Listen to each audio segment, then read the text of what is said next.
देखने की जरूरत नहीं है, उसको मालूम है कि ये पॉसिबल है। मैंने जो आपको होमवर्क कहा था तो उसका क्या प्रोग्रेस हुआ है? और आपसे बात करते वक्त सर पीछे जो मेरे ये जंग बैग था सर, तिरंगा लगाया था ये वही तिरंगा है। और आप मूंग और मेथी का प्रयोग का क्या है? और बहुत अच्छा है सर। मेरे ही क्रूमेट जो मेरे साथ थे साइन करवा के लिख के लेके गए हैं कि जब भी आपका गगन यहाँ जाएगा आप हमें इनवाइट करेंगे और लॉन्च के लिए जल्दी से जल्दी हमें आपके व्हीकल में बैठ के जाना है।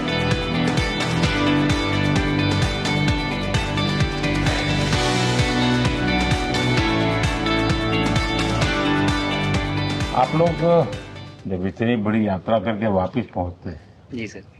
काफी कुछ चेंज फील होता होगा। जस्ट मैं समझना चाहता हूँ वो किस प्रकार से अनुभव करते हैं आप लोग। सर जब ऊपर भी जाते हैं तो वहाँ का जो वातावरण है, एनवायरनमेंट है, वो अलग है, ग्रेविटी नहीं है। आप जाते हैं उसमें तो सीटिंग अरेंजमेंट वैसा ही रहता है जो वैसे ही रहता है सर। और पूरे 23-24 घंटे उसी में निकालना पड़ता है। हाँ सर, लेकिन एक बार जब आप अंतरिक्ष में पहुंच जाते हैं तो आप सीट खोल के अपना हार्नेस खोल के आप उसी कैप्सूल में आप मूव अराउंड आप जा सकते हैं, इधर उधर चीजें कर सकते हैं। इतनी जगह है उसमें? बहुत तो नहीं है सर, लेकिन थोड़ी बहुत है। मतलब आपका फाइटर जेट का कॉकपिट है उससे तो ज्यादा अच्छा है। उससे तो ज्यादा अच्छा है सर। बट पहुंचने के बाद सर काफी कुछ चेंजेस होते हैं, जैसे पूरा आपका हार्ट स्लो हो जाता है, तो वो कुछ बदलाव होते हैं और वो फिर लेकिन 4-5 दिन में बॉडी आपकी यूज टू हो जाती है, वहां आप नॉर्मल हो जाते हैं। और फिर जब वापस आते हैं तो फिर वही दोबारा से वही सारे चेंजेस आप मतलब चल नहीं सकते वापस आते हैं, तो चाहे आप कितने भी स्वस्थ हो। मुझे बुरा नहीं लग रहा था, मैं ठीक था, लेकिन फिर भी जब पहला कदम रखा तो मैं मतलब गिर रहा था तो लोगों ने पकड़ रखा था मुझे। फिर दूसरा तीसरा, हालांकि मालूम है कि चलना है, लेकिन वो ब्रेन जो है वो उसको टाइम लगता है सर वापस समझने में कि अच्छा अब ये नया एनवायरनमेंट है, नया वातावरण है। यानी सिर्फ बॉडी का ट्रेनिंग नहीं है, माइंड का ट्रेनिंग ज्यादा है। माइंड का ट्रेनिंग है सर, बॉडी में ताकत है, मांसपेशियों में ताकत है, लेकिन वो ब्रेन की रीवायरिंग होनी है, उसको दोबारा से ये समझना है कि ये नया एनवायरनमेंट है। अब इसमें आपको चलने के लिए इतनी ताकत लगेगी या इतना एफर्ट लगेगा, वो वापस से समझते हैं सर। सबसे ज्यादा समय से वहां कौन था, कितने समय का? इस समय सबसे ज्यादा समय लोग एक टाइम पे करीब 8 महीने तक लोग रह रहे हैं सर। हाँ, इसी मिशन से शुरू हुआ है कि 8 महीने तक रहेंगे। अभी वहां जो लोग मिले आपको? हाँ, उनमें से कुछ लोग हैं जो कि दिसंबर में वापस आएंगे। और आप मूंग और मेथी का प्रयोग का क्या है? बहुत अच्छा है सर। मैं इस बात से बहुत सरप्राइज था कि लोगों को इसके बारे में पता नहीं था, इन चीज़ों के बारे में। फूड बहुत बड़ा चैलेंज है सर एक स्पेस स्टेशन पे। जगह कम है, कार्गो महंगा है, आप कम से कम जगह में ज़्यादा से ज़्यादा कैलोरी और न्यूट्रिशन आपको पैक करने की हमेशा कोशिश रहती है। और हर तरह से प्रयोग चल रहे हैं सर, और इनको उगाना बहुत सिंपल है, बहुत ज़्यादा रिसोर्स नहीं चाहिए स्पेस स्टेशन में। छोटा सा एक आप डिश में थोड़ा सा पानी डाल के उनको छोड़ दीजिए और वो बहुत अच्छे से 8 दिन बाद वो स्प्राउट होना शुरू हो गए थे सर, स्टेशन में ही मुझे देखने को मिले। तो हमारी जो ये टिपिकल जो हमारे कंट्री के जो ये जो सीक्रेट्स हैं मैं बोलूँगा सर, जैसे ही हमें ये मौका मिला कि हम माइक्रोग्रेविटी रिसर्च में पहुंच पाए, ये वहाँ पहुंच गई। और क्या पता कि ये हमारी फूड सिक्योरिटी प्रॉब्लम को सॉल्व करें, जो कि एस्ट्रोनॉट्स के लिए तो एक तरह से है ही सर स्टेशन में, लेकिन अगर वहाँ सॉल्व होती है तो ये पृथ्वी पे भी लोगों के लिए फूड सिक्योरिटी की प्रॉब्लम सॉल्व करने में हमारी मदद कर सकती है। पहला एक बार कोई भारतीय आया, जी सर, तो भारतीय को देख करके उनके मन में क्या रहता है, क्या पूछते हैं, क्या बात करते हैं, ये बाकी जो दुनिया के देश के लोग होते हैं? जी सर, मेरा पर्सनल अनुभव जो रहा है सर पिछले 1 साल में, मैं तो जहाँ भी गया, जिससे भी मिला, सभी लोग बहुत खुश हुए मुझसे मिलके, बहुत एक्साइटेड थे बात करने में, आके मुझसे पूछने में कि मतलब आप लोग क्या कर रहे हैं, कैसे कर रहे हैं। और सबसे बड़ी बात ये थी कि सबको इसके बारे में मालूम था कि भारत स्पेस के क्षेत्र में क्या कर रहा है, सबको इस बारे में जानकारी थी। और सब मुझसे ज़्यादा तो कई लोग थे जो गगनयान के बारे में इतना एक्साइटेड थे, जो आके मुझसे पूछ रहे थे कि आपका मिशन कब जा रहा है।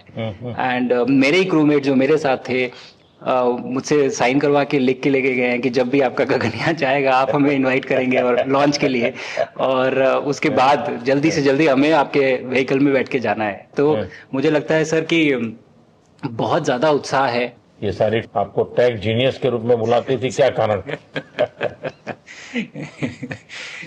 नहीं सर, वो लोग मुझे लगता है बहुत काइंड है जो इस तरह से बोलते हैं, बट मेरी जो ट्रेनिंग रही है सर, जो एयरफोर्स में ट्रेनिंग रही है और उसके बाद हम लोग ने टेस्ट पायलट की ट्रेनिंग की सर। तो मैं एयरफोर्स में जब गया था तो मुझे लगा था कि पढ़ाई नहीं करनी पड़ेगी, बट मुझे इसके बाद बहुत पढ़ाई करनी पड़ी जो मुझे पता नहीं था। और टेस्ट पायलट बनने के बाद तो एक ये काइंड ऑफ एक इंजीनियरिंग का एक डिसिप्लिन बन जाता है सर। इसरो में ट्रेनिंग की, हमारे साइंटिस्ट ने हमको पढ़ाया 2-3-4 साल, तो मुझे लगता है कि हम लोग काफी अच्छे से तैयार थे सर इस मिशन के लिए जब पहुंचे। मैंने जो आपको होमवर्क कहा था तो उसका क्या प्रोग्रेस हुआ है?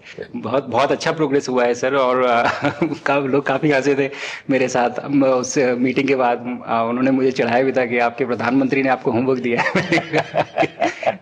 दिया तो है, और बहुत जरूरी है सर। हमें इस बात का आभास था, मैं गया ही इसलिए था। मिशन तो एक सक्सेसफुल हुआ है सर, हम लोग वापस आ गए हैं, लेकिन ये मिशन अंत नहीं है, मिशन तो शुरुआत है। तो अरे तो मैंने उसी दिन भी कहा, आपने उस दिन बोला था सर, हमारा पहला कदम है, पहला कदम है सर। तो इस पहले कदम का मेन जो उद्देश्य था वो यही था कि हम कितना कुछ इससे सीख के हम वापस ला सकते हैं सर। लेकिन सबसे बड़ा काम होगा हमारे सामने, एक बहुत बड़ा एस्ट्रोनॉट का पूल होना चाहिए हमारे पास सर। हमारे सामने 40-50 लोग सर रेडी इस प्रकार का सर। अब तक तो शायद बहुत कम बच्चों के मन में होता होगा, हाँ यार ये कुछ अच्छा है, लेकिन अब आपके आने के बाद शायद वो विश्वास भी बहुत बढ़ेगा, आकर्षण भी बढ़ेगा। सर जब मैं छोटा था, राकेश शर्मा सर पहली बार गए थे 1984 में, पर एस्ट्रोनॉट बनने का सपना कभी मेरे मन में नहीं आया, क्योंकि हमारे पास कोई प्रोग्राम नहीं था, कुछ भी नहीं था सर। बट मैं जब इस बार गया सर स्टेशन में, तो 3 बार मैंने बच्चों से बात की। एक बार लाइव इवेंट था सर, और 2 बार रेडियो के थ्रू उनसे बात हुई। और तीनों इवेंट में सर एक बच्चा था हर इवेंट में जिसने पूछा कि सर मैं कैसे एस्ट्रोनॉट बन सकता हूँ। तो मुझे लगता है कि ये अपने आप में हमारे देश के लिए बहुत बड़ी सफलता है सर, कि आज के भारत में वो उसको सपने देखने की जरूरत नहीं है, उसको मालूम है कि ये पॉसिबल है, हमारे पास ऑप्शन है और हम बन सकते हैं। और आपने जैसा कहा सर कि ये जिम्मेदारी है मेरी, मुझे लगता है मुझे बहुत मौका मिला कि मैं अपने देश का रिप्रेजेंट कर पाया हूँ, और अब ये मेरी जिम्मेदारी है कि अब मैं ज़्यादा से ज़्यादा लोगों को यहाँ तक पहुँचाऊँ। अब स्पेस स्टेशन और गगनयान सर, 2 हमारे बड़े मिशन हैं सर, उसमें आपका एक्सपीरियंस बहुत काम आएगा। तो मुझे लगता है सर कहीं ना कहीं हमारे लिए एक बहुत बड़ा मौका है, स्पेशली सर क्योंकि जिस तरह का कमिटमेंट हमारी गवर्नमेंट आपके द्वारा जो है इस स्पेस प्रोग्राम को, sustained budget every year and in spite of failures, जैसे कि चंद्रयान 2 सर सक्सेसफुल नहीं हुआ, उसके बाद भी हमने कहा कि नहीं हम आगे बढ़ेंगे, चंद्रयान 3 सक्सेसफुल हुआ। ऐसे ही फेलियर होने के बाद भी अगर इतना सपोर्ट मिल रहा है और ये पूरी दुनिया देख रही है सर, तो कहीं ना कहीं सर हमारी इस समय क्षमता भी है और इस समय पोजीशन भी है, तो हम यहाँ पे एक लीडरशिप रोल एक्वायर कर सकते हैं सर। और एक बहुत बड़ा एक टूल होगा अगर एक ऐसा स्पेस स्टेशन जो लेड बाय भारत बट बाकी लोग आके उसका हिस्सा बने। मैंने सुनी सर आपने जो आत्मनिर्भरता इन स्पेस मैन्युफैक्चरिंग वाली आपने बात की थी सर, तो ये सारी चीजें एक ही तरह से जुड़ी हुई है। जो विजन आपने जो अभी दिया है हमें, ये गगनयान का और बैस का और फिर मून लैंडिंग का सर, बहुत बड़ा ड्रीम है सर। हम अगर आत्मनिर्भर बन के करेंगे तो अच्छा करेंगे। बिल्कुल सर।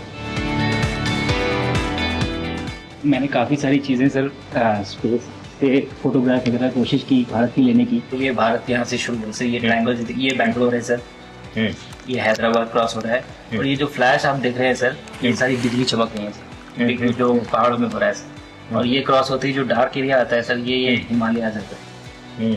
और ये ऊपर की तरफ जो जा रहे हैं सर, ये तारे हैं सारे, और ये क्रॉस करते ही ये पीछे से सूरज आ रहा है सर।